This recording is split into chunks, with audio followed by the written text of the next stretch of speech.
ಶಿವಮೊಗ್ಗದ ಬಿಜೆಪಿ ಅಭ್ಯರ್ಥಿ ಬಿವೈ ರಾಘವೇಂದ್ರ ಆದಿಚುಂಚನಗಿರಿ ಮಠಕ್ಕೆ ಭೇಟಿ ನೀಡಿದ್ದಾರೆ. ನಿರ್ಮಲಾನಂದನಾಥ ಸ್ವಾಮೀಜಿಯ ಆಶೀರ್ವಾದವನ್ನ ಬಿವೈ ರಾಘವೇಂದ್ರ ಪಡೆದಿದ್ದಾರೆ. ಶಿವಮೊಗ್ಗದ ಆದಿಚುಂಚನಗಿರಿ ಮಠಕ್ಕೆ ಭೇಟಿ ನೀಡಿ ಪೂಜೆ ಸಲ್ಲಿಸಿದ್ದಾರೆ. ಮಠದ ಸಾಮೂಹಿಕ ವಿವಾಹ ಕಾರ್ಯಕ್ರಮದಲ್ಲಿ ರಾಘವೇಂದ್ರ ಅವರು ಭಾಗಿಯಾಗಿದ್ದಾರೆ. ಈ ವೇಳೆ ಕಾಂಗ್ರೆಸ್ನ ಜಾಹೀರಾತಿನ ಬಗ್ಗೆ ಬಿವೈ ರಾಘವೇಂದ್ರ ಅಸಮಾಧಾನ ವ್ಯಕ್ತಪಡಿಸಿದ್ದಾರೆ. ಕಾಂಗ್ರೆಸ್ ಜಾಹೀರಾತುಗಳಿಂದ ಪ್ರಧಾನಿ ಬಗ್ಗೆ ಅಪಪ್ರಚಾರ ಆಗ್ತಾ ಇದೆ ಅಂತ ಬಿವೈ ರಾಘವೇಂದ್ರ ವಾಗ್ದಾಳಿ ನಡೆಸಿದ್ದಾರೆ.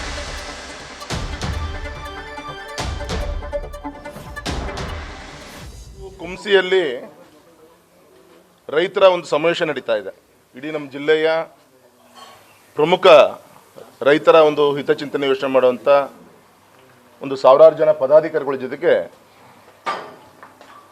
ಚರ್ಚೆಗಳು ನಡೀತಾ ಇದೆ. ಇವತ್ತು ರೈತರಿಗೋಸ್ಕರ ಸನ್ಮಾನಿಸಿದ ಯಡಿಯೂರಪ್ಪನವರ ಒಬ್ಬ ರೈತ ನಾಯಕನ ನೇತೃತ್ವದಲ್ಲಿ, ಮೋದಿಜಿಯವರೊಂದು ನೇತೃತ್ವದಲ್ಲಿ ನೂರಾರು ಯೋಜನೆಗಳನ್ನು ಮುಟ್ಟುವಂಥ ಕೆಲಸ ಆಗಿದೆ.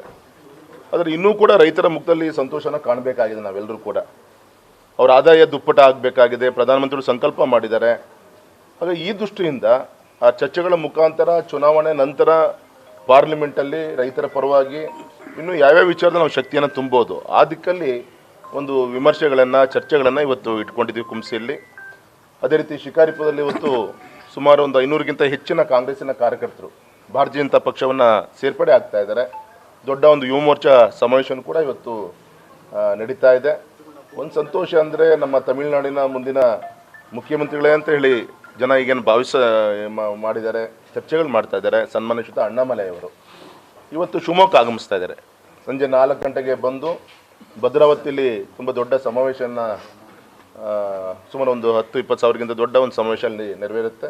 ಅದಾದಮೇಲೆ ರಾತ್ರಿ 8 ಗಂಟೆಗೆ ಶಿವಮೊಗ್ಗ ನಗರದಲ್ಲಿ ಮಿಲ್ಗಟ್ಟದಲ್ಲಿ ಇಲ್ಲೊಂದು ಸುಮಾರು ಒಂದು 5-6 ಸಾವಿರ ಜನರ ಒಂದು ಸಮಾವೇಶವನ್ನು ಈಗಾಗಲೇ ಏರ್ಪಡಿಸುವಂಥ ಕಾರ್ಯಕ್ರಮ. ಅಂದರೆ ಈ ರೀತಿ ದಿನ ಫೈನ್ ಟ್ಯೂನಿಂಗ್, ಅಂದರೆ ದಟ್ ಮೀನ್ಸ್ ಕಟ್ಟ ಕಡೆಯ ವ್ಯಕ್ತಿಯೂ ಕೂಡ ನಮ್ಮ ಮೋದಿಜಿಯವರ ಸಂಕಲ್ಪ ಅವ್ರಿಗೆ ಮುಟ್ಟಿಸ್ಬೇಕು. ಆ ದಿಕ್ಕಲ್ಲಿ ಇದೊಂದು ಅವಕಾಶ, ಚುನಾವಣೆ ಮತದಾರರ ಜೊತೆಗೆ ಹೋಗಲಿಕ್ಕೆ, ನಾವು ಮಾಡಿದಂಥ ಕ್ಷೇತ್ರದ ಸರ್ವಾಂಗೀಣ ಅಭಿವೃದ್ಧಿಯನ್ನು ಮುಟ್ಟಿಸ್ಲಿಕ್ಕೆ, ಮುಂದೆ ದೇಶಕ್ಕೆ ಏನು ಮಾಡ್ತೀವಿ, ಮತ್ತು ಈ ಕಾಂಗ್ರೆಸ್ಸು ಏನು ಇಷ್ಟು ವರ್ಷ ಆಶ್ವಾಸನೆ ಕೊಟ್ಕೊಂಡ್ಬಂದು ಇವತ್ತು ಯಾವುದೇ ಕೂಡ ಈಡೇರಿಸಲಿಕ್ಕೆ ಏನಾಗಿಲ್ಲ, ಈ ಎಲ್ಲ ವಿಚಾರಗಳನ್ನು ಕೂಡ ಜನರಿಗೆ ಮುಟ್ಟಿಸುವಂಥ ಕಾರ್ಯ ಈ ಚುನಾವಣಾ ಪ್ರಚಾರದಲ್ಲಿ ನಾವು ಮಾಡ್ತೀವಿ ಸರ್. ರಾಜ್ಯಾಧ್ಯಕ್ಷರು ಬಂದಿದ್ದಾರೆ. Yes sir. ಯಾವ ಥರ ನಡೀತಾ ಇದೆ? ಸಹಜವಾಗಿ ಶಿಕಾರಿಪುರದ ಶಾಸಕರಾಗಿ ಇವತ್ತಿನ ಯುವ ಮೋರ್ಚಾ ಸಮಾವೇಶದಲ್ಲೂ ಪಾಲ್ಗೊಳ್ತಾ ಇದ್ದಾರೆ. ಕುಂಸಿಯಲ್ಲಿ ನಮ್ಮ ರೈತ ಸಮಾವೇಶದಲ್ಲೂ ಕೂಡ ಇವತ್ತು ಸನ್ಮಾನಿಸಿದ ನಮ್ಮ ರಾಜ್ಯಾಧ್ಯಕ್ಷರು ಬರ್ತಾ ಇದ್ದಾರೆ. ಸಂಜೆ ಶಿಕಾರಿಪುರದಲ್ಲಿ ತೊಗರ್ಸಿ ಮಹಾಶಕ್ತಿ ಕೇಂದ್ರ, ಅಲ್ಲೊಂದು 5-6 ಸಾವಿರ ಜನರ ಒಂದು ಬೃಹತ್ ಸಮಾವೇಶನೂ ಕೂಡ ಇದೆ. ಅಲ್ಲಿಗೆ ಗೌರವಿತ ಯಡಿಯೂರಪ್ಪ ಸಾಹೇಬರು ಇವತ್ತು ರಾಯಚೂರು ಆ ಕಡೆ ಭಾಗದಲ್ಲಿ ಕಾರ್ಯಕ್ರಮವನ್ನು ಮುಗಿಸ್ಕೊಂಡು ಮಧ್ಯಾಹ್ನ 3-4 ಗಂಟೆಗೆ ಲ್ಯಾಂಡಿಂಗ್ ಆಗುತ್ತಾರೆ ಶಿಕಾರಿಪುರದಲ್ಲಿ. ಆ ಸಮಾವೇಶದಲ್ಲಿ ಸನ್ಮಾನಿತ ಯಡಿಯೂರಪ್ಪ ಸಾಹೇಬರು ಆ ಒಂದು ಕಾರ್ಯಕ್ರಮವನ್ನು ಅಟೆಂಡ್ ಮಾಡ್ತಾ ಇದ್ದಾರೆ. ವಿಶೇಷವಾಗಿ ಕಾಂಗ್ರೆಸ್ಸಿಗೆ ಭವಿಷ್ಯ ಇಲ್ಲ ಅಂತೇಳಿ ಅನೇಕ ನಾಯಕರುಗಳು ಭಾರತೀಯ ಜನತಾ ಪಕ್ಷ ಕಡೆಗೆ ಮುಖ ಮಾಡ್ತಿರೋದು ನಾವು ಗಮನಿಸ್ತಾ ಇದ್ದೀವಿ ಕ್ಷೇತ್ರದಲ್ಲಿ.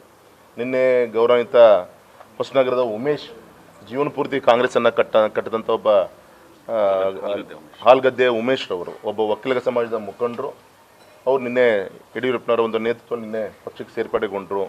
ಮೊನ್ನೆ ರಾತ್ರಿ ನಿಟ್ಟೂರಿನಲ್ಲಿ 10-10ವರೆಗೆ ಗ್ರಾಮ ಪಂಚಾಯತಿ ಎಲ್ಲ ಸದಸ್ಯರು, ನಮ್ಮ ಮುಸ್ಲಿಂ ಬಾಂಧವರಿಂದ ಹಿಡಿದು ಎಲ್ಲರೂ ಕೂಡ ಭಾರತೀಯ ಜನತಾ ಪಕ್ಷವನ್ನು ಸೇರ್ಪಡೆ ಆದರು. ಅಂದರೆ ಈ ರೀತಿಯಂಥ ಒಂದು ಒಳ್ಳೆ ರೀತಿಯಂಥ ಒಂದು ವಾತಾವರಣ ಇಡೀ ಕ್ಷೇತ್ರ ನಾವು ಇವತ್ತು ನೋಡ್ತಾ ಇದ್ದೀವಿ. ಎಸ್ ಸರ್, ಈಗ ಅವ್ರ ಕೆಲಸ ಅವ್ರು ಮಾಡಲಿ. ಅವರು ಜನರಿಗೆ ಮೋದಿಜಿಯವ್ರ ಬಗ್ಗೆ ವಿಶ್ವಾಸ ಇದೆ. ಭಾರತೀಯ ಜನತಾ ಪಕ್ಷದ ಜಾಹೀರಾತನ್ನು ಕೂಡ ತಾವೆಲ್ಲರೂ ಕೂಡ ಗಮನಿಸ್ತಾ ಇದ್ದೀರಿ ಅಂತ ಅಂದ್ಕೊಂಡಿದ್ದೀವಿ.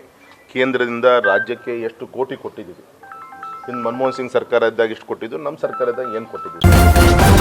ನ್ಯೂಸ್ ಫಸ್ಟ್, ನಿರ್ಭೀತಿಯಿಂದ ನಿಮ್ಮ ಪರವಾಗಿ.